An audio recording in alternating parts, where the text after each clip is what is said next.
You log off at 6 p.m., but your brain doesn't. You're still replaying that awkward meeting, remembering that someone's birthday is tomorrow, wondering if everyone felt heard in the brainstorm you led. None of this is in your job description, but you carry it. This is invisible labor, and most of us are doing it without ever getting recognized or even realizing it. People in all types of jobs and at all levels. And the key to helping us succeed is a supportive and inclusive workplace. All of us have a role to play in making that happen. So what can I do to help? As a CEO, I can set the tone for supportive culture. As a manager, I can offer assistance and accommodations. I've spent over a decade in HR, and if there's one pattern I've seen again and again, it's this. The most emotionally intelligent, team-oriented, dependable people are quietly doing the most invisible work. I'm not talking about extra projects or overtime. I'm talking about the mental load that lives in between the tasks. The kind of labor that holds teams together but doesn't show up in KPIs. Here's what it might look like. You're the one who always takes meeting notes, even though no one asked. You check in on coworkers who seem off because no one else will. You plan the birthday card, the going away lunch, the team bonding event, because you don't want the team to feel cold or disconnected. You remember that someone on your team doesn't like being put on the spot, so you gently steer conversations to protect them. That's emotional labor. That's cognitive overhead. That's the invisible load. And here's the thing, it's not always assigned. It's just absorbed, especially by women, especially by people of color, especially by junior team members trying to prove their value, especially by the one team player who doesn't want to let anyone down.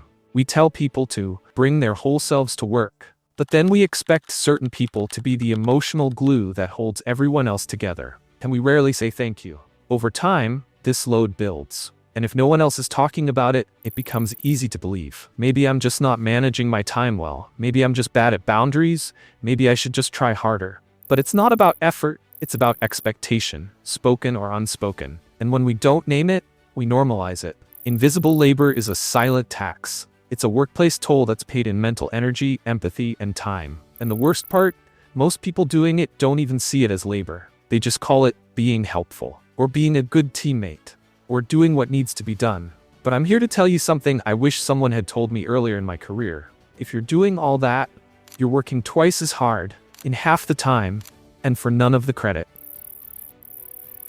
Invisible labor didn't come out of nowhere. It's a product of culture, of hierarchy, of unspoken expectations that have quietly shaped workplace behavior for decades. Think about it. Who's always expected to take notes in a meeting? Who's expected to organize the team potluck? Who gets told they're so approachable and ends up becoming the emotional therapist of the office? These roles aren't written into anyone's job description, but they're often inherited, absorbed, assumed. And here's the uncomfortable truth I've learned in my time in HR. The people who do the most invisible labor often feel like they can't say no, because saying no feels risky. What if they stop seeing me as dependable? What if I'm seen as not a team player? What if I seem cold or selfish or ungrateful? So instead, we smile, we nod, we take it on.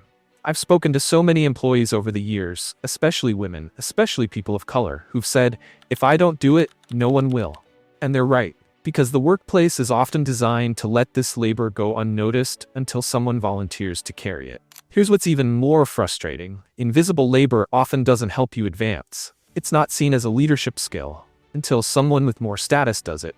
It doesn't show up in your quarterly goals. It rarely comes up in performance reviews. And yet, without it, most teams would fall apart. Let's talk about the mental cost. Invisible labor creates what psychologists call cognitive load. It fragments your attention. It increases stress hormones. It lowers your ability to focus on your actual work. And emotionally, it's draining. You might start to feel resentment, but you can't explain why. You might feel guilty for needing a break, even when no one asked you to do all this in the first place. You start to think the problem is you. I've heard stories like this for years, and it breaks my heart, because the very people who make the workplace feel human are the ones most likely to burn out, be passed over, or quietly exit without ever saying why. Not because they weren't good enough, but because the systems we've built don't know how to value care, presence, and emotional intelligence. And that's the core of it. Invisible labor sustains everyone else, but drains the person doing it. And unless we name it, share it, and redesign around it, we'll keep losing the very people who make work worth showing up for. So what now? What do we do about invisible labor at work, when it's so baked into the culture that most people can't even see it? Here's the good news. Awareness is the first shift. The moment we name something, we allow ourselves to question it. And when we question it, we get the power to change it. Here's exactly how to start making invisible labor visible. 1. Acknowledge it. If you're a manager, start by naming what you see. Hey, I noticed you're the one who always steps up for team events and emotional check-ins. I just want to say, I see that. And it matters. This alone can help someone feel less invisible. And if you are the one doing the invisible labor, you don't need to over-explain. Start simply. I've been holding a lot of the emotional or unspoken work for our team. I'd like to talk about sharing that load. 2. Track it. Try journaling for a week. Not just what you did, but what you managed. What did you emotionally navigate? What did you anticipate that others didn't? What did you fix before it became a problem? Once you track it, you can talk about it with data and clarity. 3. Share it. Make invisible labor a team conversation. Rotate responsibilities. Assign culture leads, just like you assign project leads. Build support into your systems, not just your personalities. 4. Reward it. In HR, we're starting to rethink what we reward.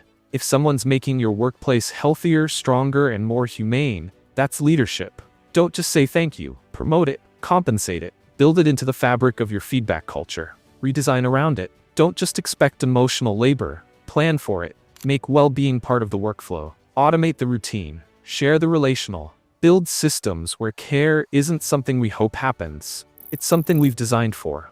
Because the truth is, you shouldn't have to carry this alone. You shouldn't feel like being a decent human at work is costing you your career. You shouldn't be the unspoken glue while everyone else gets to rise. You deserve support. You deserve recognition. You deserve to rest. So here's your invitation. If you know someone who's doing invisible labor, send them this video. If you're the one doing it, this is your reminder. It's not all in your head. You're not imagining it. You're not weak. You're not overreacting. You're doing work that matters, and you're allowed to ask for help. Let's change how we work, so no one has to carry what they can't name alone.